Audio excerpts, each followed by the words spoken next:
বাড়ি থেকে বেরোচ্ছে, বলছে এই জামাত ভাই চল যাই ওগা ঈদগাহ মিলাদ, অমুক অমুক হুজুর এসছে, কেনা কিরাম লাগাবেন, চলে একটু দেখে আসি। ওর গাও নিয়ত খারাপ। কি করতে এখানে? কেনা কিরাম লাগাবে তাই দেখতে। ওগো মুসলমানের বাচ্চারা, বাড়ি থেকে বার হতে হবে এই নিয়েতে, চলো সামাদ ভাই মিলাদ হচ্ছে, চলে যাওয়া হয়। ওই মিলাদে আলেমেরা ওয়াজ করবে। হাদিস শরীফে আছে আল্লাহ ভীরু আলেমের চেহারার দিকে তাকিয়ে থাকলে সগীরা গোনাগুলো ঝরে ঝরে ঝরে ঝরে পড়ে যায়। চলো না আলেমরা ওয়াজ করবে, দুটো শরিয়াতের কথা শুনলে সওয়াব পাবো। বংশধর যাদের কবর দিছি ওদের জন্য একটু দোয়া সবরে সানি করব। কত বোঝা যাচ্ছে নাকি? এ মিলাদে সওয়াব ওজন করা বাটখারা। কেন আমি কোন নিয়তে এই আগে ভালো নিয়ত ঠিক করার মতো আমি নিয়তে রস করতে পারবো। যারা মিলাদ দেছো, কোন নিয়তে দেছো আগে নিয়ত ঠিক করো। তোমার কবরে বাস পড়বে যদি রং তামাশার নিয়তে মিলাদ দিয়ে থাকো, আর যদি আল্লাহর খুশির উদ্দেশ্যে দিয়ে থাকো, সওয়াব ওজন করা বাটখারানি এত সওয়াব। ও মুসলমান ভাইজানেরা, ঘর বাড়ি করি আমরা, ঘর করি মাটির ঘর ভেঙে ভেঙে সব ইটির ঘর করছে। ঘর করতে হয়, নিয়ত করতে হয়, নিয়ত নিয়ত ঘর করার নিয়ত করতে হয়। আমি একটা ঘর বানাবো, ঝড় বৃষ্টি শীত বর্ষার হাত থেকে সুস্থ হালাতে ঘরের ভিতরেও আমার বিবি আমার ছেলে মেয়েরা নামাজ পড়বে, কোরআন পড়বে, তসবিহ পড়বে ঘরের ভিতরে বসেও। এই নিয়তের উপরে ঘর বানাতে হয়। ওই ঘরে আরাম করে যাবে, ওই ঘরটার উপর আমার আল্লাহ খুশি হবে। তাহলে ঘর করতে হবে নিয়তটা। ওরা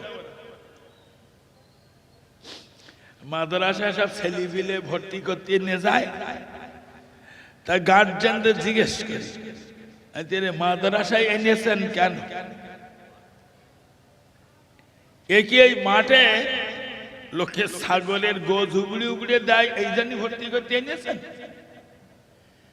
তা দু চারটা লেগে যায় খুব লোক। বলছি হুজুর এলাম বললেন, আচ্ছা কেন এনেছেন তা বলতেছেন না, এনেছেন কেন,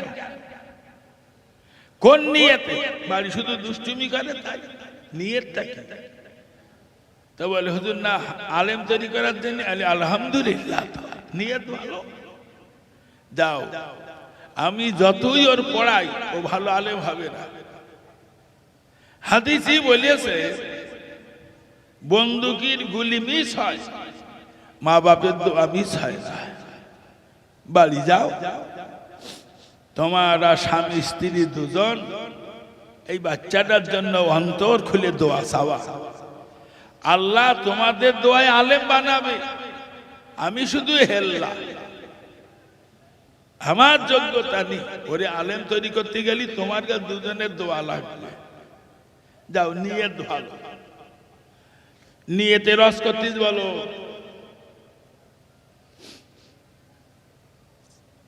প্রত্যেকটা কাজের নিয়ত যদি ভালো হয় আল্লাহ খুশি হবে। বললাম রোজ পানির হাত থেকে একটু শান্তির সঙ্গে ঘরে বসে নামাজ পড়বো, কোরআন পড়বো। আমি যদিও মসজিদে নামাজ পড়ি, আমার গিন্নি তো মসজিদে যাবে না, ও ঘরে নামাজ পড়বে। আমি ঘরে অবসর টাইমে একটু কোরআন পড়বো, তসবিহ পড়বো, কিছু নফল নামাজ পড়বো। এই নিয়তে ঘরটা করলো, ওই ঘরে আল্লাহ খুশি। অথচ সেই ঘরে আবার খাওয়া দাওয়া করলো, সেই ঘরে ঘুমোতে পারলো, আল্লাহ অখুশি হয়। কোরবানি করি, নিয়ত কি? এখন তো কোরবানি হচ্ছে, বেশিরভাগ কোরবানি হচ্ছে না। ক টাকার গরু কিনে ভাই বলছে 25,000 টাকা। তাই বললাম একটা গরু আমি এবার 60,000 টাকার গরু কিনিস। ভাই বলছে তুমি আবার 60,000 টাকার গরু কিনো, আমি আবার 90,000 টাকার গরু কিনিস। কোরবানি হচ্ছে বলে বলি আল্লাহর খুশি নিয়েতে কোরবানি যদি না হয় 90,000 টাকা পানিতে ফেলে দেওয়া হবে। ফতোয়ার কেতাবে লেখা আছে একটা গরুতে 7 জনের বেশি লোক কোরবানি করতে পারবে না, কিন্তু 7টা লোকের ভিতরে একটা লোকের যদি নিয়ত থাকে ভালো গোশতটা নেব, ফতোয়ার কেতাবে লিখেছে 7 জনের কোরবানি বাতিল হয়ে যাবে। 7 জনের ভিতরে একজনের টাকা যদি বেহালালি টাকা থাকে 7 জনের কোরবানি বাতিল হয়ে যাবে। নিয়ত ভালো করো ভাই। জগৎ বড় না আলেম, জগৎ বড় না আলেম হযরত হাসান বসরি রহমাতুল্লাহ আলাইহি, বসরায় বাড়ি। হাসান বসরি বড় আলেম বলে তো উনি বড় আলেম তেমনি বড় বুজুর্গ। এখানে একটা কথা আপনাদের মনে রাখতে হবে, সব আলেম পীর না, আর সব পীর আলেম। সব আলেম পীর না, আর সব পীর আলেম। বসিরহাটের আল্লামা যেমনি বড় আলেম ছিলেন তেমনি বড় পীর ছিলেন। ফুরফুরা শরীফের মেজলা হুজুর পীর কেবলা রহমাতুল্লাহ আলাইহি বড় আলেম ছিলেন, বড় পীর ছিলেন। ফুরফুরা শরীফের ছোট হুজুর পীর কেবলা রহমাতুল্লাহ আলাইহি বড় পীর ছিলেন, মেজে হুজুরের মতন বড় আলেম ছিলেন না। কথা বুঝতে পেরেছি? হাসান বসরি বড় আলেম বলে এবং বড় পীর। উনি ওনার শাগরেদের বাড়ি গেছেন। হাবিবে আজমি রহমাতুল্লাহ আলাইহি জগৎ বিখ্যাত পীর, উনি আলেম। হাবিবে আজমি আলেম না, তবে বড় পীর। হাসান বসরি হাবিবে আজমির বাড়িতে ঢুকেছেন। ঠিক এমনি একটা সময় যেই না ঢুকেছেন, ঢুকে দেখছেন হাবিব আজমি নামাজের নিয়াত করে ফেলেছেন। হাবিব আজমি বড় ওলি, ও তো আমার মতো নামাজই না। নামাজ পড়তে পড়তে আলহামদুলিল্লাহ শেষ করে ফেলি, পেছনে দেখতে একজন এসছে, নামাজ ছেড়ে দিয়ে তারে ঠেকাচ্ছে। এই ভাই ভালো লাগছে না নাকি? নামাজ পড়তেছে আলহামদুলিল্লাহ শেষ হয়ে গেছে, গরু খুলে গিয়ে নামাজ ছেড়ে দিয়ে গরু ঠেকাচ্ছে। নামাজ হাবিব আজমি ও জিনিস না। উনি নামাজে দাঁড়িয়ে ফিরে এসে কি হাসান বসরি পিছনে ইক্তেদা করতে গিয়ে পিছিয়ে এসেছে। কোন আলেম লোক না, কোন বেআলেমের পেছনে নামাজ পড়তে একটু গা ঘিন ঘিন করে ভাই। কারণ আরবিতে 28-29 অক্ষর আছে। এই অক্ষরগুলো এক একটা অক্ষর এক এক জায়গা থেকে উচ্চারণ হয়, এর নাম মাখরাজ। এটা আলেমরা ভালো বোঝে। বসিরহাটের আল্লামা লিখেছেন, বলো হাসান বসরির এই ঘটনাটা আমরা আরবিতে 28-29টা অক্ষর দেখতেই পাই। 1 নম্বর মাখরাজ আলিফ হাওয়ার সঙ্গে উচ্চারিত হয়। 2 নম্বর মাখরাজ কণ্ঠনালীর গোড়া, এখান থেকে ছোট হয়ে আর হামজা উচ্চারণ হয়। 3 নম্বর মাখরাজ কণ্ঠনালীর মধ্যস্থল, এখান থেকে বড় হয়ে আইন উচ্চারণ হয়। 4 নম্বর মাখরাজ কণ্ঠনালীর মাথা, এখান থেকে গাইন আর খে উচ্চারণ হয়। পঞ্চম মাখরাজ জিহুবার গোড়া, ওখান থেকে বড় কাপ উচ্চারণ হয়। ষষ্ঠ মাখরাজ জিহুবার মধ্যস্থল উপরের তালু, ওখান থেকে 3টে অক্ষর উচ্চারণ হয়, জিম শিন ইয়া। এইভাবে ছেলেদের কোন কোন অক্ষর কোন জায়গা থেকে উচ্চারণ হয় এটা আলেমরা ভালো বোঝে এবং ছেলেদের এইভাবে শিখেছে। কোরআন পড়লুম আর হয়ে গেল না বল। তো হাসান বসরি দেখছেন হাবিবে আজমি নামাজের নিয়ত করে সূরা ফাতিহা শুরু করিয়ে, আমরা সূরা ফাতিহা শুরুতে পড়ি আলহামদুলিল্লাহ। এই আলহামদুটা বড় দিয়ে ওয়াট করি। হাসান বসরি দেখছেন হাবিবে আজমিও ছোট হয়ে পড়ছে। হাসান বসরি বললেন, এর ছোট হে বড় হের জ্ঞান নাই, এর পিছনে নামাজ পড়া যাবে না।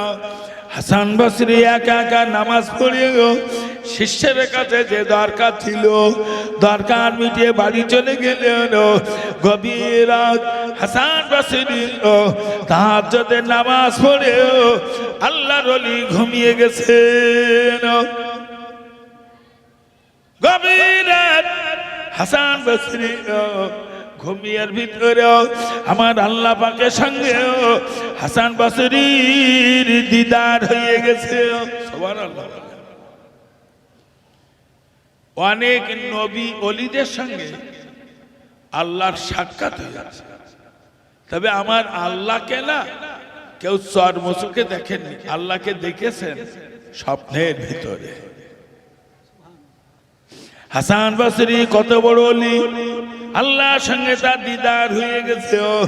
আল্লামা রুহুল আমিন লিখেছেন হাসান বসরি জিজ্ঞাসা করলেন, আল্লাহ পাক আমি কি আপনার খুশি করতে পেরেছি? আমার আল্লাহ পাক ওই সময় বললেন, ওগো হাসান তুমি আমার খুশি করেছিলে, আজ তার অবমাননা করেছো। বলে আল্লাহ কিসে অবমাননা করলাম? বলে তুমি হাবিবে আজমির পিছনে নামাজ না পড়ার জন্য। ওই সময় হাসান বসরি বললেন, হাবিবে আজমি তো কেরাত ছইছিল না। আমার আল্লাহ পাক বললেন, এই হাসান আমার হাবিবে আজমি তো তোমার মতন আলেম না, ওর মাখরাজের জ্ঞান নাই। তবে তুমি জানো আমি কোরআনে অনেকবার বলেছি ইন্নাল্লাহ আলিমুম বিযাতি সুদূর, নিশ্চয়ই আমি আল্লাহ প্রত্যেকের অন্তরের খবর রাখি। এই হাসান তুমি জানো না আমার হাবিবে আজমি কোন নিয়তে নামাজ পড়ছিল? সম্পূর্ণ আমার খুশির নিয়তের নামাজ। এই হাসান আজকে যদিও আমার হাবিবে আজমির পিছনে তুমি নামাজ পড়ছো, তোমার জিন্দেগির নামাজ কবুল করে নিতাম। সুবহানাল্লাহ। তো ওরকম করে বললে আমি নিয়তে রস করছি, নামাজ পড়লে হয়ে যাবে? বিরাট সই কেরাত পড়ে নামাজ পড়লে হবে? নিয়ত ঠিক করো, নিয়ত অন্তরটাকে পরিচ্ছন্ন করো। অন্তর অন্তর বিচার করবে আল্লাহ কি নে ভাই? অন্তরটা নে বিচার করবে। ও মুসলমান ভাইয়েরা, আমার আল্লাহ পাক কোরআন পাকে বলেছেন, ইন্নাল্লাহা লা ইউহিব্বু মান কানা মুখতানান ফখুরা, নিশ্চয়ই আমি আল্লাহ ফখরকারীদের ভালোবাসি না। অনেক কারি সাহেব ভাবেছে অনেক নামাজি মুসল্লিকে তাচ্ছিল ভাবে ওর কেরাত ভালো না। না না না, মনে রাখবেন অত তাড়াতাড়ি তাচ্ছিল ভাবলে হবে না, তার সম্পর্কে আপনি খোঁজ নিন। মনে রাখবেন আমার ভাইজানেরা, আল্লাহ কোরআন পাখি বললেন, ইন্নাল্লাহা লা ইউহিব্বু মান কানা মুখতানান ফখুরা, নিশ্চয় আমি আল্লাহ ফখরকারীদের ভালোবাসি না। অহংকারকারীকে আল্লাহ ভালোবাসেন। আল্লাহ নবী মুসলিম শরীফের হাদিসের ভিতরে বলেছেন, লা ইয়াদখুলুল জান্নাতা মান কানা ফি কলবিহি মিসকাল যারাতিন মিন কিবারিন। হাদিসটা মুসলিম শরীফে লেখা আছে। মুসলিম শরীফের হাদিস বলছে, যার অন্তরে সরিষার দানা পরিমাণ অহংকার, ওই লোকটা হিজাব আনতে জান্নাতে যাবে না। সর্ষের দানা পরিমাণ অহংকার থাকলে জান্নাতে যাবে না, মুসলিম শরীফের হাদিস বলছে। তবে 5 কেজি ওজনের কুমড়ো মতন অহংকার নে বুকি কন্যা মরে গেলি তাড়াতাড়ি জান্নাতে যাবে। যাবে? আমরা অহংকার গার বলের অহংকার করি, অর্থের অহংকার করি, শিক্ষার অহংকার করি, বুদ্ধির অহংকার করি। আমার কিরাম বুদ্ধি জানে, কে পায়ের কালিতে আমার বেড দিল ভাই, একদল গুন্ডা, তা শুধু ঘিনু ছিল বলে ওর হাতে শাড়ি আসতে পেরেছে। এই মতো ছাড়িয়ে নিস কেনা, আমি কি বললাম কেনা ছাড়িয়ে? ঘিনু। তোমার ঘিনু, এই তোর ঘিনুটা দেশে কেনা, তুই একটু ভাবলি নে। আমার মা যেভাবে শরীর খারাপ করল, তা শুধু টাকা ছিল বলে ভাই বাঁচিয়ে আনতে পারিস। কি বলছে? বাঁচিয়ে কেনা টাকা, তুমি টাকার গরম দেখালে। আবার 2-1 এলেমের গরম দেখায়, এলেম শিক্ষার গরম। আমি কত কি পাস তুমি জানো মধু?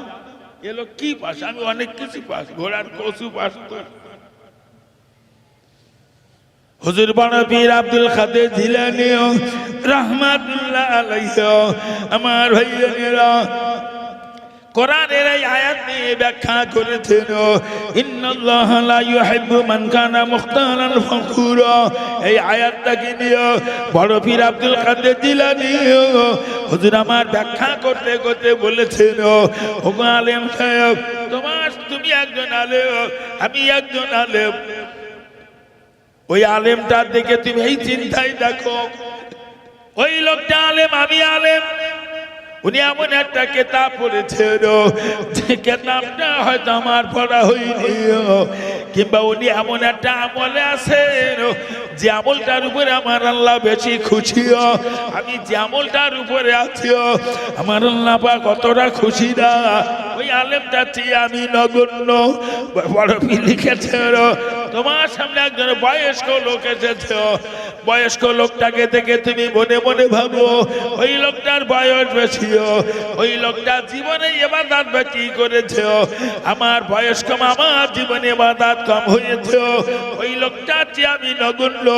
হুজুর বড় পীর লিখেছেন, এই মাওলানা সাহেব, তোমার সামনে একজন সাধারণ ব্যক্তি এসেছে, তুমি ওই লোকটাকে দেখে মনে মনে ভাবো লোকটা তো সাধারণ ব্যক্তি, আমি একজন উপযুক্ত আলেম, আমি কোরআন হাদিস পড়ে যত আমল করি, ওই সাধারণ লোকটা আলেমের শুনে তার চেয়ে বেশি সংযত ভাবে চলে, ওই লোকটার চেয়ে আমি নগণ্য।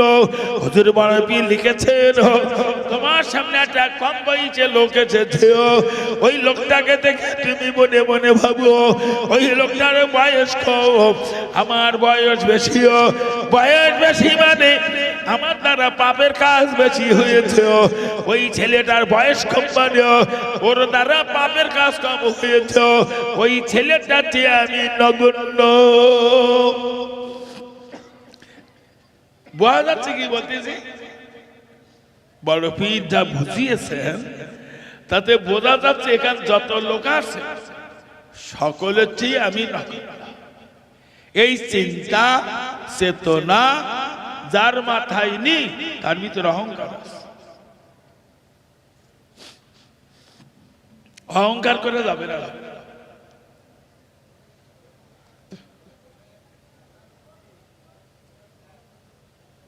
হিংসা আর অহংকার যার ভিতরে আছে এ লোকটা জাহান্নামে। আমাদের ভিতরে হিংসা নিব। রাস্তার ধারে 1 বিঘা জমি কিনে আমার ঘুমনি বলো হিংসা, জ্বলিয়ে ফুরিয়ে মরতেছি ভাই। কথা বুঝতে পারেন? এক গরিবের বাচ্চা উচ্চ মাধ্যমিক পাশ করি তো এক বড় মোল্লার সামনে গিয়ে বলতেছে, ভাই অমুকের ছেলে এবার উচ্চ মাধ্যমিক পরীক্ষা দেবে, তো ভ্যান চালিয়ে খায়, ছেলেটা লেখাপড়া শিখিয়েছে, বলতে পরীক্ষা দিলে কি হবে, ও পাশ করতে পারবে না। তারপরে আল্লাহ রহম পাশ করিয়েছে। বলতে ভাই তুই বললে পাশ করতে পারবে, সে পাশ করিয়েছে। পাশ করলে কি হবে, বিয়ে চাষ করে। তারপরে সে ছেলে বিয়ে ভর্তি, বলতে ভাই তুই বললে বিয়ে চাষ পাবে না, সে বিয়ে ভর্তি। বলছে ভর্তি হলে কি হবে, ও জীবনেও বিয়ে পাশ করতে পারবে না। এখন হিংসুকের যা কাজ, এখন ঘুরিয়ে ঘুরিয়ে আল্লাহর কি রহম, সে ছেলে বিয়ে পাশ করি। হিংসুকের কাজ কি বলছে, তুই বলে বিয়ে পাশ করে, সে ছেলে বিয়ে পাশ করি। তো বিয়ে পাশ করলে কি হবে, জীবনে চাকরি পাবে না। আল্লাহর কি রহম ভাই, গরিবের বাচ্চা, সে নেতারা যোগাযোগ করে তার একটা চাকরি উদ্দেশ্য। তো হিংসুকের কাছে গেছে, গিয়ে বলতে ভাই তুই বললে চাকরি পাবে না, সে মাস্টারি চাকরি করি। তো চাকরি পারলে কি হবে, জীবনে মাইনে পাবে না। এখন 8-9 মাস মাইনেও পায় না, শুধু যাচ্ছে আর স্কুলে মাইনে পায়। এখন 9 মাসের মাথায় একসঙ্গে সেই ছেলে 9 মাসের মাইনে পায়। তো হিংসুকের কাছে গেছে, গিয়ে হইতে ভাই তুমি বলছিলে মাইনে পাবে না, সে ছেলে না একসঙ্গে 9 মাসের মাইনে পায়। তাহলে পারলে কি হবে, ও জীবনে উন্নতি করতে পারবে না। নিয়ত ঠিক করো, আমি নিয়তের উপর আজ করতে বলবো। অন্তরটাকে পরিচ্ছন্ন করো। আমি ফুরফুরা শরীফের মির্জা হুজুর পীর কেবলা রহমাতুল্লাহ হাতে বায়াত ছিল। আমি ফুরফুরা শরীফের ছোট হুজুর পীর কেবলা রহমাতুল্লাহ সঙ্গে অনেক ওয়াজ করি, ছোট থেকে ওয়াজ করতাম। ছোট হুজুরের মতন এত ওয়াজ কোন হুজুর করি, বিরাট ওয়াজ করতে। মেজো হুজুর বলো কোন হুজুর না, ছোট হুজুরের সঙ্গে কোন হুজুর ওয়াজ করে পারতেন, উনি বিরাট ওয়াজ করতেন। সারা রাত ছোট হুজুর সারা রাত ওয়াজ করতেন, 4-5টা করে মিলা দেখা রাখতে। এখানে মাগরিব পড়ে উঠতে, আরো 2-3 জায়গায় করলো, দেখলাম ভোর বেলা গিয়ে এক জায়গায় আছে ওয়াজ করতে করতে। বলতে বাবা নামাজের টাইম ছটই আসছে না, দাঁড়াও, দাঁড়িয়ে যাও, নামাজটা পড়লাম। নামাজ দিয়ে পড়ি, দেখা গেল ছোট হুজুর ওয়াজ করছে, বেলা 7-8টা বেজে যাচ্ছে। ছোট হুজুরের মতন অত ওয়াজ কোন হুজুর করি। আমি ওয়াজ করছি, ছোট হুজুর এসছে। ছোট হুজুর আমার পরে ওয়াজে উঠেছেন, এরা অনেক জায়গায় ঘটেছে। তো ছোট হুজুর পীর কেবলা ছোট হুজুরের সঙ্গে ওয়াজ করেনি, তো শুধু ছোট হুজুর ওয়াজ শুনতো, সামনে বসে ওয়াজ। ছোট হুজুর কেবলা বলতেন, বাবা মেথরের না অহংকার মানায় না। আচ্ছা মেথর কারে বলে বলেন? আচ্ছা আমার কাছে কি দেখেছি, ওই কারেন্টের খুঁটিতে লেখা আছে এই নাম্বার পাইখানা সাপ, এদিক লেখা থাকে না? না থাকে। এটা নাম্বার লেখা আছে, নিচে লিখেছে ডুবুরি। ওই ওই ওই কারেন্টের খুঁটি ওই রাস্তায় যাই আর নজরে পড়ে, তাই এটা বালতি নিয়ে ঘুরি ঘুরি বেড়াচ্ছে, ওর কাছ থেকে নাক ছিট। মেথর নাক ছিট করবেন না। আমার নবী মেথর ছিলেন, জানেন? রাসূল পাক সাল্লাল্লাহু আলাইহি ওয়াসাল্লাম হুজুর আমার রাস্তা দিয়ে হেঁটে হেঁটে যাচ্ছেন, নজরে পড়ে গেল ওদের বাড়ির পায়খানার ওই ঝর্ণাটা রাস্তার উপর দিয়ে এই দিকে যায়। দয়ার নবী গভীর রাত্রে ওই বাড়ির পায়খানা ঘরটা সাফ করে দিয়েছেন। জোরে বলা যাবে না সুবহানাল্লাহ। এত দেখে নাক ছিটকাবেন, জন খাটা লোকটার দেখে নাক ছিটকাবেন। নবী জন খেটেছে, রাখালের দেখে নাক ছিটকাবেন। নবী রাখালি করে, নবী। ছোট হুজুর বলতে, বাবা আমরা না সবাই এক একজন মেথর। কারণ যে পায়খানা পরিষ্কার করে তার কি বলে? মেথর। তা প্রত্যেকটা নারী পুরুষ প্রতিদিন পায়খানা করে, ঠিক না বেঠিক? পায়খানা করে না? কেটে কেটে হাত তোলে। আচ্ছা, ওই পায়খানাটা ধুয়ে সাফ করে দেয় কেন বলেন?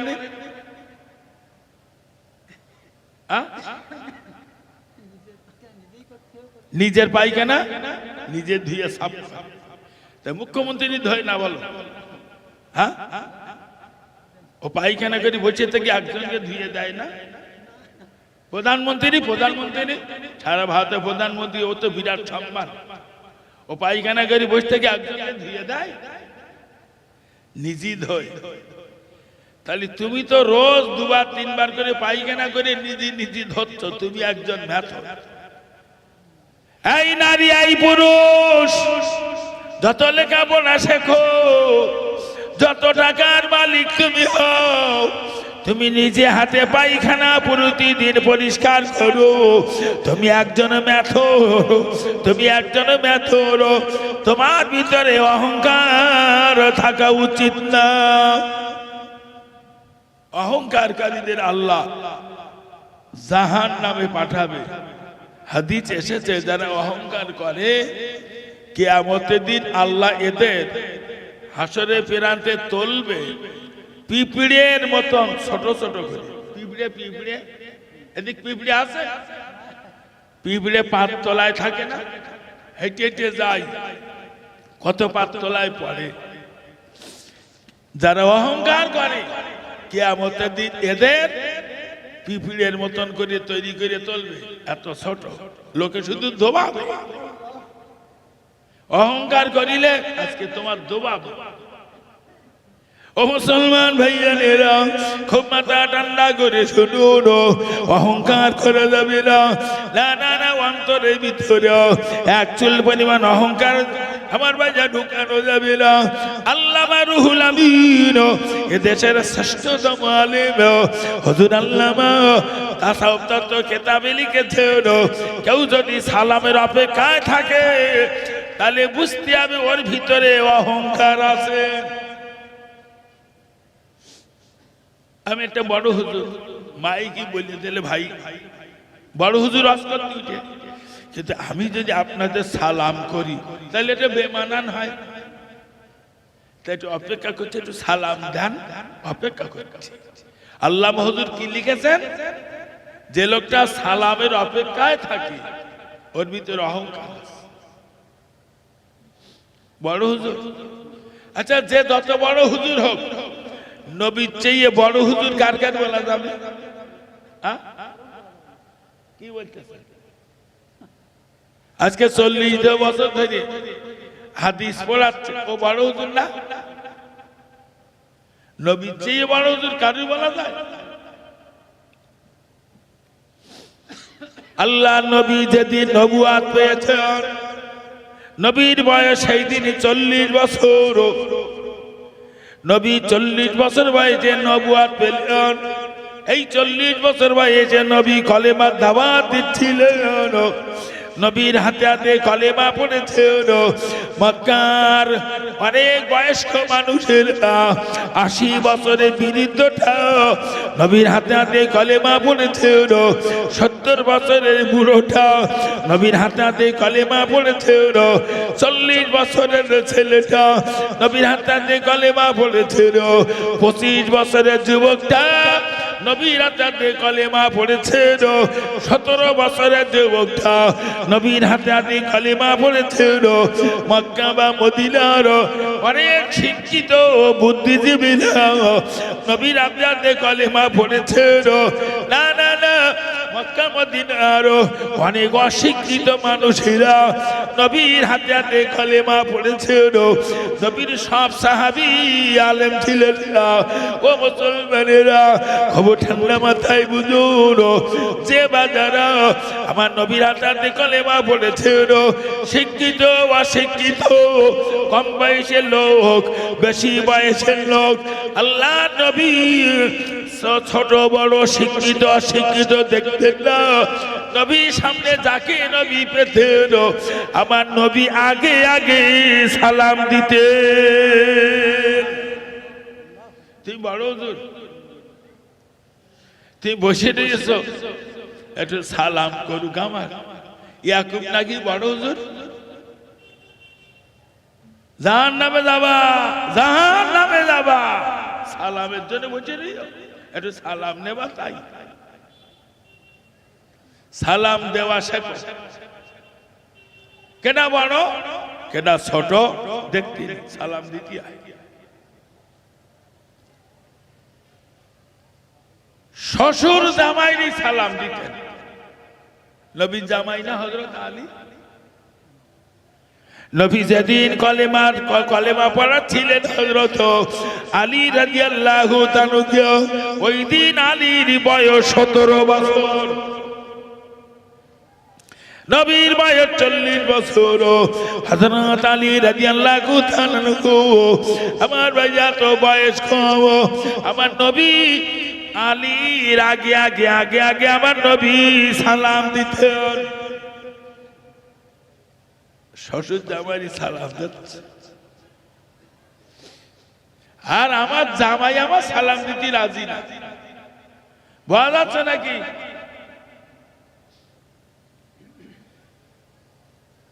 অন্তরটার কসকতি অন্তর পরিষ্কার করো ও মুসলমান ভাইয়েরা আল্লামা রুহুল আমিন রাহমাতুল্লাহ আলাইহি হুজুরি জন্মস্থান বাড়ি হলো টাকি নারায়ণপুর গেলাম হাসনাবাদ থানা টাকির পাশেরটা গ্রাম ওই গ্রামটার নাম নারায়ণপুর ওইখানে হুজুরির বাড়ি বল জন্মস্থান বাড়ি ওখানে বসিয়াট হুজুরির বাপ মার সব কবর আছে বসিয়াটে বাড়িটা করেছিলেন ওরা ফুরফুরার পীর সাহেব কেবলার নির্দেশ বাড়ি ফুরফুরার পীর সাহেবের 90 লক্ষের অধিক মুরিদ ছিল কোনা মুরিদ বলেছি দাদা হুজুরির 90 লক্ষ বলিনি ভালো 90 লক্ষের অধিক তার ভিতরে 1 লক্ষের অধিক আলেম মুরিদ ছিল তো অনেক বড় বড় আলেমেরা দাদা হুজুরির কাছে ফতোয়ার কপি নিয়ে যেত যে হুজুর একটা সই করে দেন দাদা হুজুর দেখতেন বড় মাসাবের সই আছে বলেন বলেন আবার একজন একটা কাগজ আনলে ফতোয়ার কপি এতে বড় মাসাবের সই আছে বলে হ্যাঁ হুজুর আছে ঘাস করে সই খেতে মানে বড় মাসাবের সই আছে মানে উনি আর দেখবে না সই করতে তো আলেমেরা সব বললেন বড় মহাশয়ের সই ছাড়া তো আপনি কোনো কাগজে সই করেন কিন্তু তিনি এমন একটা জায়গায় বসবাস করেন সেখানে যাওয়া খুব কঠিন 100 বছর আগের কথা বলছি তখন তো এসব ভ্যান ট্যান তৈরি হয়নি তখন টাটা সুমো তৈরি হয়নি তখন এত গাড়ি ঘোড়া পাওয়া যেত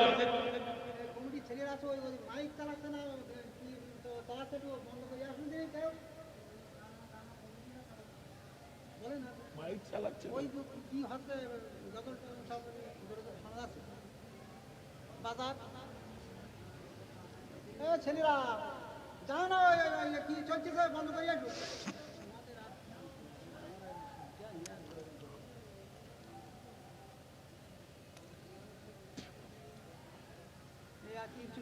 এখন কিছু করা যাবে না, ও একদল হুড়ুহুড়ি করবে।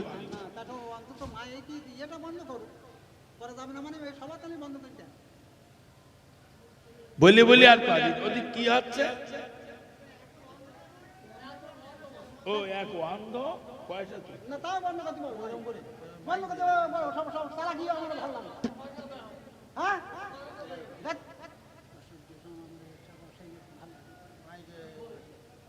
ভাষা আদা হয় সে কি বলছিল? অন্ধকার সকালে হোক ওসব চালাবে কিনে শোনা যাচ্ছে, মাইকের আওয়াজ বন্ধ করা যাবে না নাকি? কি বলিছি কি বলবো সব মাথায় আছে। আমি 40 বছরের বেশি ওয়াজ করছি, এই জাতি চোরাচ্ছি 40 বছরের বেশি। দেখতুলাম কিরাম জুতি শুনতেছেন। বসিয়া হুজুরির জামানা 100 বছর আগে, তখন দেশে এত গাড়ির যোগাযোগ ছিল না, তখন দেশে এসব মোবাইল ছিল না, তাহলে হুজুরির সঙ্গে যোগাযোগ করা তো খুব কঠিন। আর সে নারায়ণপুর গ্রামটা একেবারে বড্ড ঘোষের ভেতরে, সেখানে যাওয়া খুব কঠিন।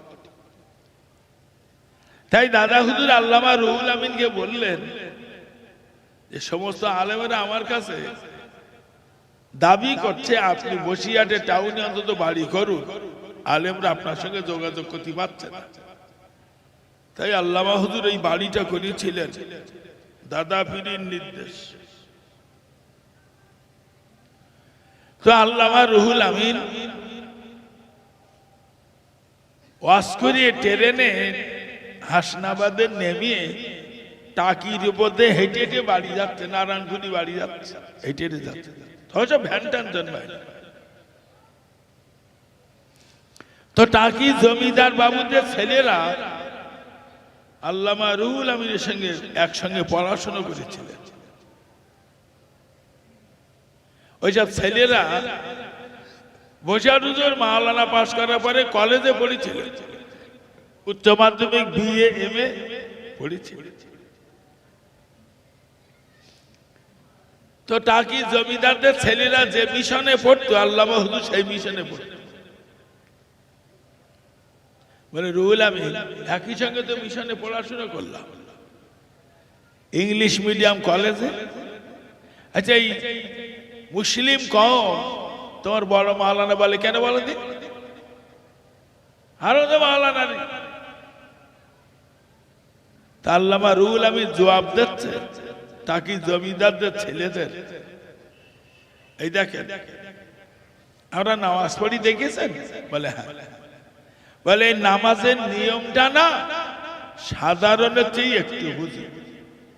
সুবহানাল্লাহ বলে, বিরাট বুঝে বলিনি বলো। নামাজের নিয়ম বলতি এইরকম করে তাহারিমা বানতে হয়, এইরকম করে নিয়াত করতে, এইরকম করে রুকু দিতে, এইরকম করে এই জন্য। তাই বলতেছে আমরা যে নামাজ পড়ি দেখেছেন, এই নামাজের নিয়মটা সাধারণ চেয়ে একটু বুঝি। বিরাট বোঝেন। আচ্ছা আমার যদি জিজ্ঞেস করতে আমি কি সর্বনাশ করতাম বলেন দিন? চেনেন আমার কত জ্ঞান আপনি জানেন? আপনারা জানেন না? আমার মতন জ্ঞানী এক্ষুনি পাওয়া যাবে না। এ ভাই ঘুমাচ্ছেন নাকি? ও মুসলমান ভাইয়ানেরা, খুব মাথা ঠান্ডা করে শুনুন, অহংকার করা যাবে না, অহংকারের গোনা মাফ হয় না। মনে রাখবেন বিশ্বের বড় পীর আব্দুল কাদের জিলানী রাহমাতুল্লাহ আলাইহি হুজুর আমার গভীর রাতের বেলা নামাজ পড়ছিলেন। বড় পীর আব্দুল কাদের জিলানীও নামাজ পড়ছিলেন। এমন সময় দেখা গেল বড় পীরের মাথার উপরে বারবার বারবার আওয়াজ হচ্ছে, এই আব্দুল কাদের তোমার নামাজ মাফ, এই আব্দুল কাদের তোমার নামাজ মাফ। বড় পীর সাহেব নামাজ ছেড়ে দেন, ওই নামাজ মাফ বলেই যাচ্ছে শুধু। নামাজ শেষে বড় পীর উপরের দিক ফিরে বসে, এই শয়তান নিচে না, এই বুঝতে পেরেছে তোর আওয়াজ। আমার আল্লাহ কোনদিন আমার নামাজ মাফ বলবেন না। আমার আল্লাহ পাক জান্নাতে সার্টিফিকেট দিয়েছেন হযরত আলী রাদিয়াল্লাহু তাআলা নুকে। হযরত আলী সারা রাত দাঁড়িয়ে দাঁড়িয়ে দাঁড়িয়ে দাঁড়িয়ে নামাজ পড়েছেন। আমার আল্লাহ পাক জান্নাতে সার্টিফিকেট দিয়েছেন হযরত ওসমান গনি রাদিয়াল্লাহু তাআলা নুকে। হযরত ওসমান সারা রাত দাঁড়িয়ে দাঁড়িয়ে নামাজ পড়েছেন। আমার আল্লাহ ওসমানের নামাজ মাফ বলিল। হযরত ওমর জান্নাতে সার্টিফিকেট পেয়ে গেছেন। হযরত ওমর সারা রাত দাঁড়িয়ে দাঁড়িয়ে নামাজ পড়েছেন। আমার আল্লাহ ওমরের নামাজ মাফ বলিল। হযরত আবু বকর আমার নবীর শ্রেষ্ঠতম সাহাবী, তিনি সারা রাত দাঁড়িয়ে দাঁড়িয়ে নামাজ পড়েছেন। আমার আল্লাহ আবু বকরের নামাজ মাফ বলিল। তাম জগতের শ্রেষ্ঠতম মহামানব আমার রাসূলুল্লাহ সারা রাত দাঁড়িয়ে দাঁড়িয়ে নামাজ পড়েছেন। আম্মা জান আয়েশা সিদ্দিকা বললেন, আমার নবী সারা রাত দাঁড়িয়ে নামাজ পড়ার জন্য নবীর পায়ের গোড়ালি গুলো ফেটে ফেটে রড বার হতো। আল্লাহ নবী মাসুম নবী, নিষ্পাপ নবী, অথচ নবী সারা রাত নামাজ পড়েছেন। আমার আল্লাহ একদিন আমার নবীর নামাজ মাফ বলিনি না। শয়তান তোর আওয়াজ আমি বুঝতে পারিনি। শয়তান নিচে নেমে বলছে, হুজুর অনেক পীরের নামাজ বন্ধ করে দিয়েছি। মানে অনেক পীরেরা অনেক রাত্রির নামাজ পড়তে আর মাথার উপরে আওয়াজ দিছি তোমার নামাজ মাফ, পীর সাহেব নামাজ ছেড়ে দে। তা আমি আপনারে পারলাম না, আপনার অগাধ এলেম আছে তো ওই জন্য বেঁচে গেছেন আমার এই ধোঁকা থেকে। ইবলিস ঠিক বলেছে, জ্ঞান ছিল বড় পীরের অগাধ।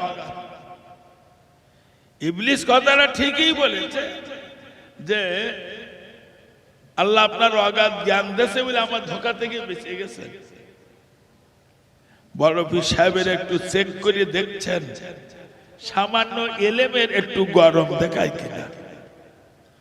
বড় পীর আব্দুল কাদের জিলানী রাহমাতুল্লাহ আলাইহি বললেন, এই ইবলিস শয়তান, না না তো তুই শুনে নে, তোর এই কঠিন ধোঁকা থেকে আমার এলেম আমার বাঁচাতে পারিনি। তোর এই কঠিন ধোঁকা থেকে আমার আল্লাহ পাক আমাকে বাঁচিয়েছে। একবার জোরে বলা যাবে না সুবহানাল্লাহ?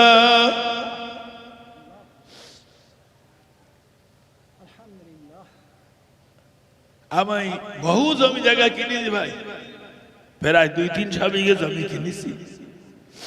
এখন বর্তমানে প্রায় 15-20টা ইট ভাটা আমার। ওরে কত বুদ্ধি ফিকের করে করতে গেছে জানিস? আচ্ছা সব দেশে কেটে বলেননি, সব কিছুর মালিক মনে জায়গা দেওয়া যাবে না। হাদিস শরীফের ভিতরে এসেছে রাসূলুল্লাহ বলেছেন, মান লাম ইয়ারহাম সাগীরানা ওয়া লাম ইয়াকর কাবীরানা ফালাইসা মিল্লাহ।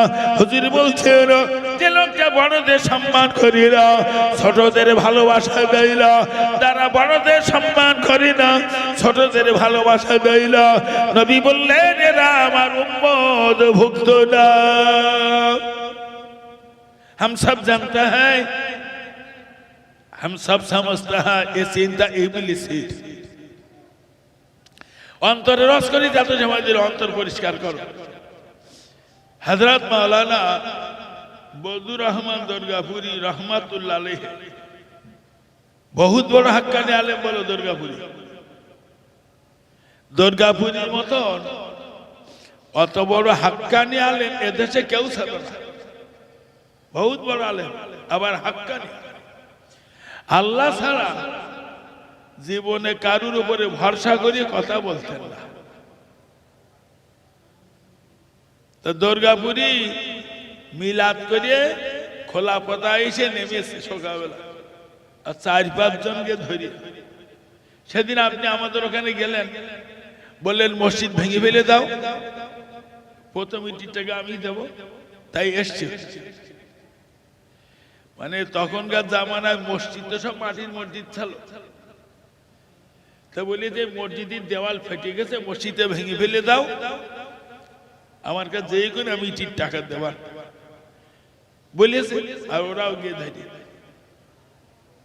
পকেটে যা ছিল সব বাড়ি গেছে। দুর্গাপুরী সময় মতন বাড়ি থাকতেন না বলে পাশের এক বাড়ির বুড়ি দুর্গাপুরী বাড়িতে থাকতেন দুর্গাপুরীর স্ত্রীর সঙ্গে। তো দুর্গাপুরী খুব রসিক লোক ছিলেন। বাড়ি ভেতরে ঢুকবে আর বলবে, দুই বুড়ি আসসালামু আলাইকুম। তো হুজুরি স্ত্রী বলছেন, হুজুর বাজার ঘাট তো কিছু তো আজকে কিছু রান্নার নিতে হইতেন না, নজরানা সব দিল সেসব তো মসজিদে ইট কিনতে দেয়, কিচ্ছু তেমনি। তাহলে একটা কাজ করো, তোমরা বুঝে বুঝে সুবহানাল্লাহ বলো। আবু বুঝে বুঝে সুবহানাল্লাহ বলে, আজকে হয়তো আল্লাহ রুজি রাখে না, এরা মালেম সারা দেশে পাবে। আজ রুজি নিতে কি করে? এখন বেশ কিছুটা বেলায় গিয়ে দুর্গাপুরী গোসল করি একেবারে সেজে গুজে বসে বসে সুবহানাল্লাহ। দুর্গাপুরী আজ না খেলি আল্লাহর কি হবে? কিচ্ছা রুজি আল্লাহ রাখিনি দেখি সুবহানাল্লাহ। আমার গিন্নি যদি বলি তো ফেদা থাকবে, হ্যাঁ থাকবে তোমার সুবহানাল্লাহ বলার কাজ নাকি?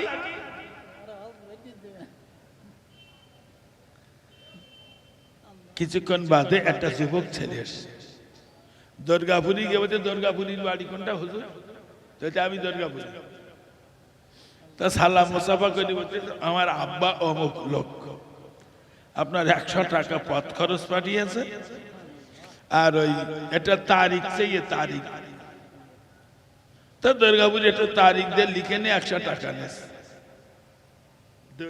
তোমার তো এখন যাওয়া হবে না, খাওয়া দাওয়া করতে। কত সরল অন্তরের লোক, অন্তরে রস করতে বলে। বলতে আমার বাড়ি না কিচ্ছু নেই, রান্না বাড়া করবো তো, তা চাল আলু তরকারি কিচ্ছু। তা তুমি এই দুটো প্যাকেট নে যাও, আর এই 100 টাকা নে যাও, নে দুটো চাল নেবা, আলু নেবা, দুটো ঝাল পেঁয়াজ নেবা, একটু গোস্ত নেবা। তুমি যাও এগুলো নিয়ে এসো, আমি জাল গাছটা নিয়ে যাচ্ছি একটু পুকুরে, দুটো মাছ ধরে নিয়ে আসি। কি অন্তরের অন্তরের কি কত খালে অন্তরের মেহমান। সেই যুবক ছেলে বাজার করতে গিয়ে দুর্গাপুরী কথা শুনতে হবে তো, বাজার করে বাড়িয়ে এখন ও বেচারি বলিয়ে ফেলেছে 80 টাকার বাজার করে। বলো এই থেকে 60-65 বছর আগে অনেক দাম বলো 80 টাকা। সে দুধ হলে আর ধরে না, অনেক বাজার করেনি, সে চলবেনি 2-4 দিন। কিন্তু যে 20টা টাকা এনে হুজুরি হাতে দেবো, হুজুর এই টাকাটা রাখেন, কালকে আবার বাজার ঘাটটা করবেন। হ্যাঁ একদম দুর্গাপুরী খেপে গেছে। হ্যাঁ কালকে কার বাজার?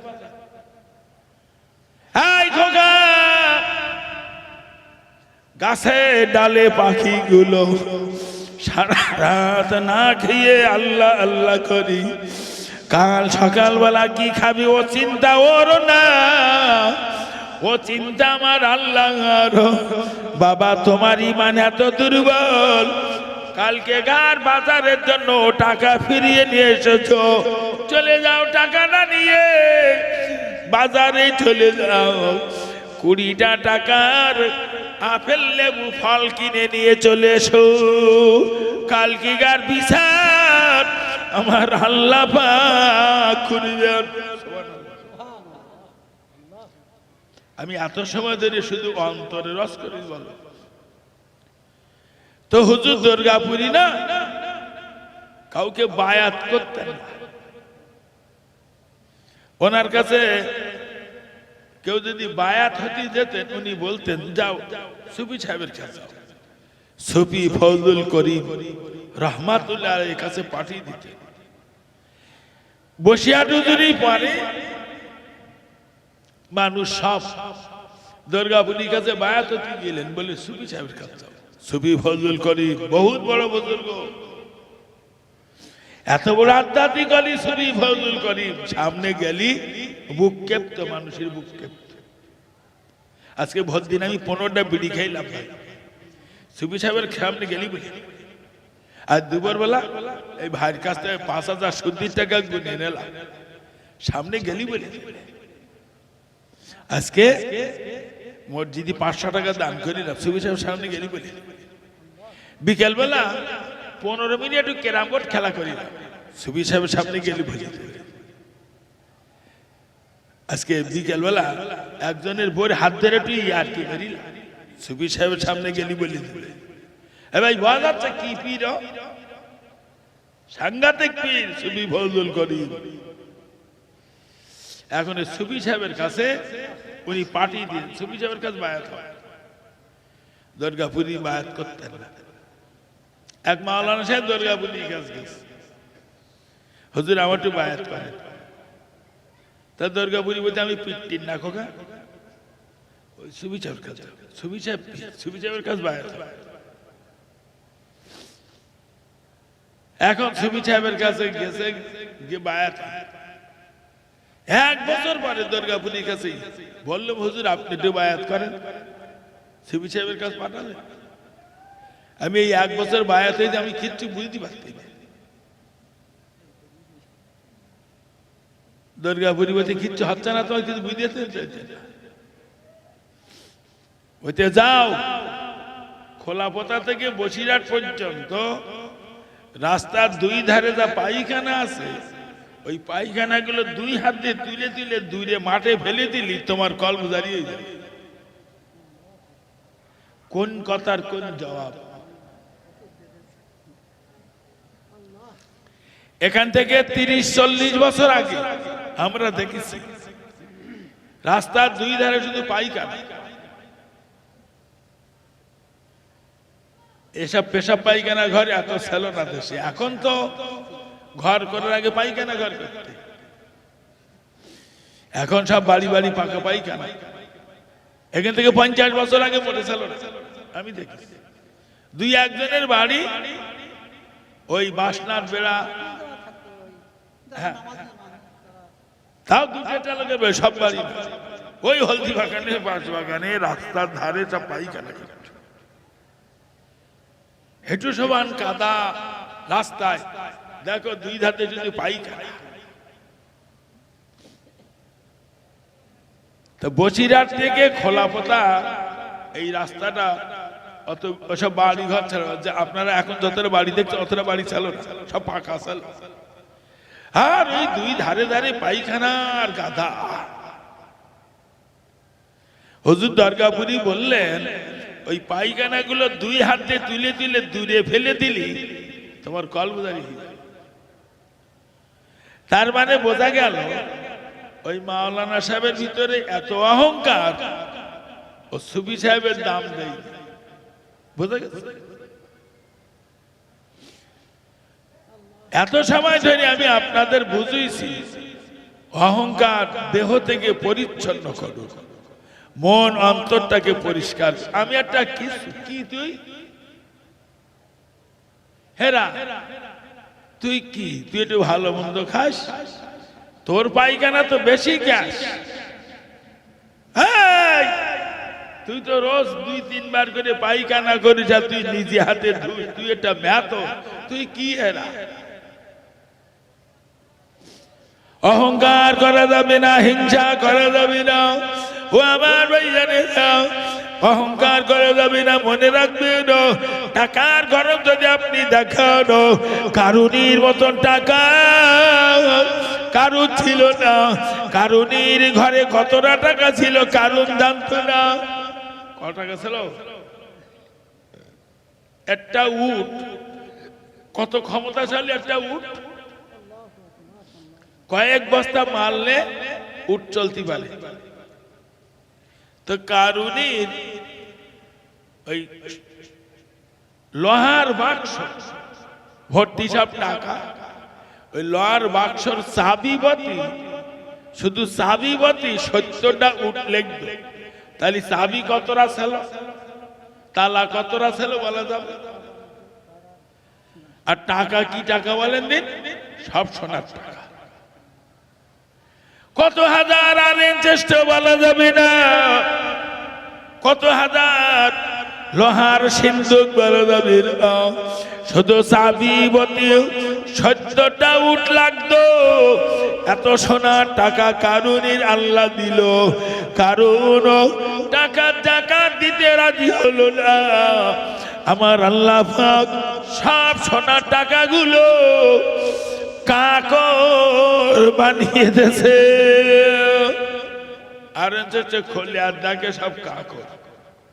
অহংকার করছে। টাকার গরম, অর্থের গরম, বুদ্ধির গরম, শিক্ষার গরম, গার বলের গরম, বাহুর গরম দেখাচ্ছ। আমার এই বয়সে কত লোকে দেখলাম গার বল, বাহুর বল, বিরাট হমরা সমরা। কিছুদিন পরে দেখলাম সে দুর্বলই মরে গে। আবার দেখলাম একজন বিরাট বাহুর বল দেখালো, সেও দেখতে সব সিসি করতে সব খাই গেল। এই কোটা দিন একটু বাহুর বল দেখালে কি হবে? ও যুবকরা, গায়ে বল টল আছে? অন্তরে রস করে দিল। আমি এত সময় ধরে শুধু অন্তরটাকে পরিচ্ছন্ন করে, মনটাকে পরিষ্কার করে। অন্তরের খবর কেডা রাখে? কোরআন বলছে ইন্নাল্লাহা আলিমুম বিযাতিস সুদূর, নিশ্চয়ই আমি আল্লাহ অন্তরের খবর রাখি। আমরা মাদ্রাসা তৈরি করেছি কোন অন্তরে, কোন নিয়তে মাদ্রাসা করেছে? ফুরফুরার পীর আবু বকর, আল্লামা রুহুল আমিন, এরা দেশের শ্রেষ্ঠ আলেম ছিল না? না কি বলতেছে? এরা মাদ্রাসা তৈরি করে গিয়ে 800 কোন নিয়তে করে? এরা নিয়ত করেছে যে সমাজে কিছু উপযুক্ত আলেম তৈরি হোক। বসিয়ার হুজুর, দাদা হুজুরি জামানায় দেশে যত শিরক বেদাত হতো, এই শিরক বেদাত দূর করার জন্য তারা জীবন দিয়ে চেষ্টা করেছে। ওই সঙ্গে অনেকগুলো মাদ্রাসা তৈরি করেছে এই নিয়েতে সমাজে আলেম বেশি হলি এই আলেমদের দ্বারা শিরক বেদাত দূর হবে। আমি ভারতবর্ষের অনেকগুলো রাজ্য ঘুরিস, বল অনেক রাজ্য ঘুরেছি। পশ্চিম বাংলায় মুসলমানরা শিরক বেদাতে আছে কিছু জড়িয়ে, তবে অন্যান্য রাজ্যের তুলনায় কম। কথা বুঝতে পারিনি? অন্যান্য রাজ্য ঘুরিস, বল অন্য রাজ্যের তুলনায় পশ্চিম বাংলায় শিরক বেদাত কম হয়। এর পিছনের অবদান ফুরফুরার পীর আবু বকর, আল্লামা রুহুল আমিন, মুজাদ্দিদ জামান ফুরফুরা শরীফের দাদা হুজুর পীর কেবলা রাহমাতুল্লাহ আলাইহি। হুজুর আমার জামানার বড় আলেম জামানার মুজাদ্দিদ দাদা হুজুর পীর কেবলা রহমাতুল্লাহ আলাইহি ও আমার ভাইয়ারে জামানার বড় আলেম জামানার মুজাদ্দিদ যুগ ছেড়ে ওলি আমার ভাইয়ানেরা আল্লামা রুহুল আমিনের পীর আমার ভাইয়ানেরা বয়স্ক মানুষ বৃদ্ধ মানুষ আল্লামা রুহুল আমিন সম্বন্ধে দাদা পীর কেবলা জানতে পেরেছেন দাদা তো শিগগিরই কিংবা বসে একজন বললে হুজুর বড় মাসে আসছে দাদা হুজুর কোন দিক থেকে আসছে বাবা কোন দিক থেকে আল্লামা রুহুল আমিন যেদিক দিয়ে আসছেন পীর সাহেব কেবলা ওই দিকে আগিয়ে হেঁটে হেঁটে চলেছেন আল্লামা রুহুল আমিন কেও দাদা পীর কেবলা আগে সালাম দিতেন আল্লামা রুহুল আমিন দাদা পীর কেবলা কে বললেন হুজুর আপনি আমার পীর আপনি জামানার বড় আলেম আপনি জামানার মুজাদ্দিদ আপনি যুগ শ্রেষ্ঠ ওলি হুজুর আপনি আমাকে দেখে দাঁড়িয়ে যান হুজুর আমাকে দেখে আপনি আগিয়ে আসেন আপনি বৃদ্ধ মানুষ শুয়েছিলেন আমি শুনলাম আমার কথা শুনে আপনি হেঁটে হেঁটে আগিয়ে এসেছেন হুজুর আমার বড় বেয়াদবি মনে হয় পীর সাহেব কেবলা বললেন ও বাবা বড় মাওলানা আমি আপনাকে দেখে সম্মান করি না আল্লাহ পাক আপনাকে যে এলেম দিয়েছেন ওই এলেমের মর্যাদার খাতিরে আমি দাঁড়িয়ে যাই দাদা হুজুর বসে যদি সালাম দেছে মানে দাদা হুজুর ছোট হয়ে গেলে ছোট হয় কারো সম্মান করলে ছোট হয়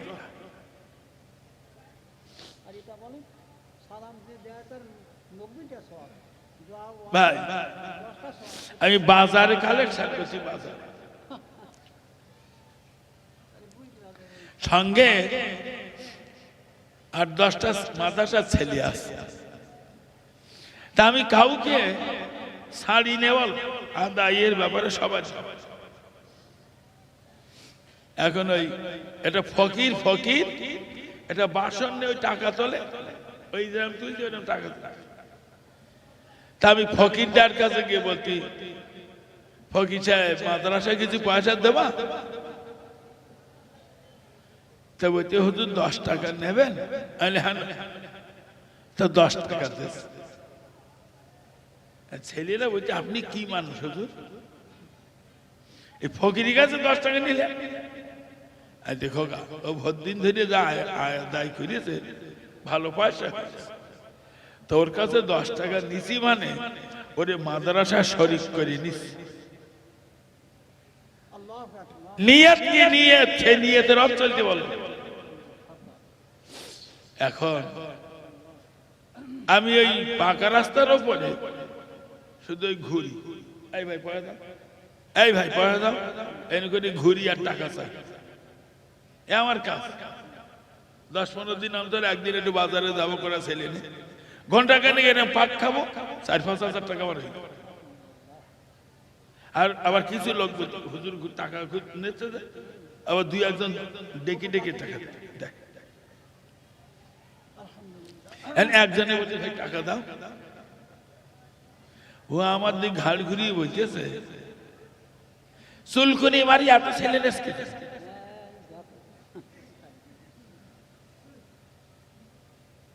তা আমি তাড়াতাড়ি লোকটা ধরে বললো ভাই আপনার কাছে টাকা চাওয়াটা বেয়াদবি ভুল হয়ে গেছে আমার কিছু মনে করবেন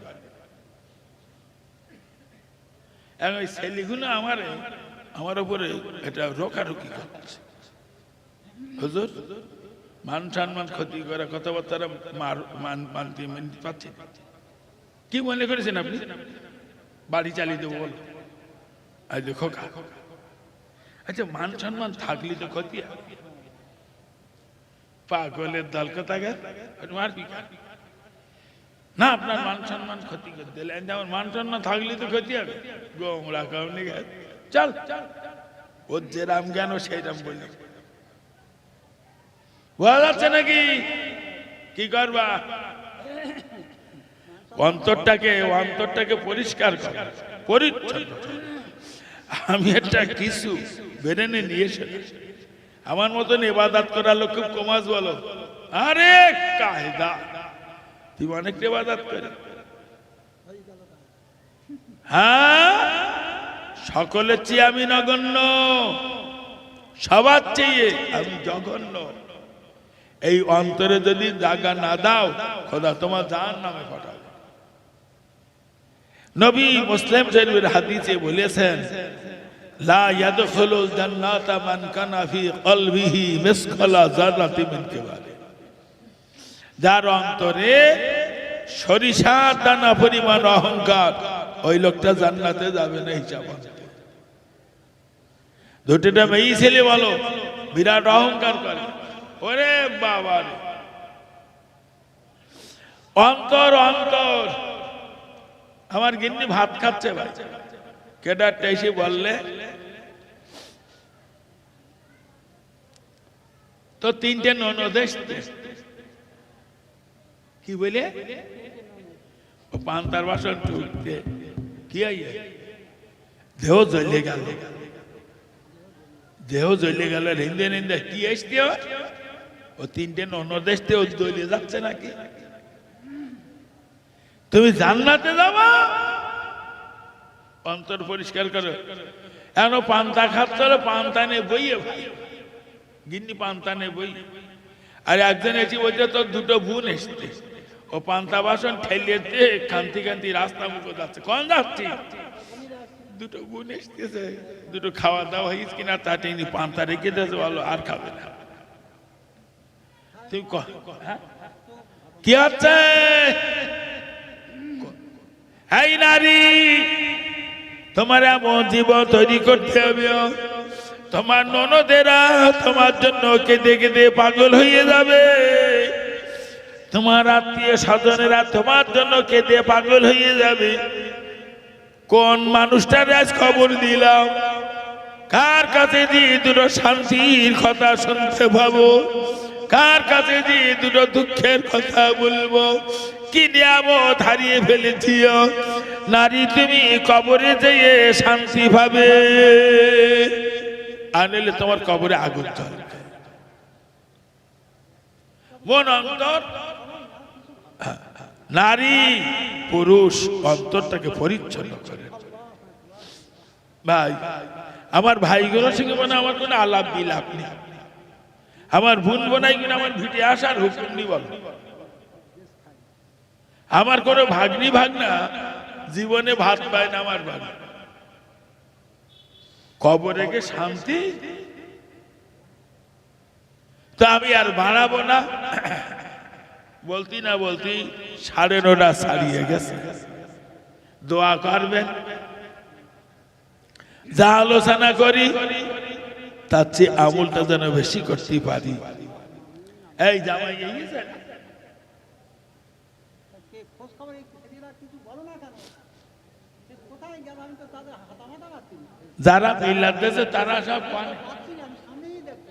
ও তা কনে গে, তার মানে বাড়ি সব কুটুটু এই তো এই ভিন এইছে, তার সঙ্গে একটু আলাপ বিলাপ করতেছে। তা যাক, খোগাইবার জামাই দিন ন্যায় আমি শেষ করে দিচ্ছি, আলোচনা সংক্ষিপ্ত করছি, দোয়া করবেন। শোনেন, আমরা আপনাদের খাস করে দাউদ করে যাচ্ছি। ভবানপুর মাদ্রাসার ইসালের সওয়াব চৈত্র মাসে হয়েছে, সেটা চৈত্র মাসে রোজা স্টেজ বলে আমরা মিলাদটা 20-21 মাঘ করি। মাঘের 20-21 তারিখ আপনাদের সব নেমন্তন্ন দিয়ে যাচ্ছি, সবাই যাবে। মাঘের 21 তারিখ মাদ্রাসা চলছে, মাদ্রাসায় প্রচুর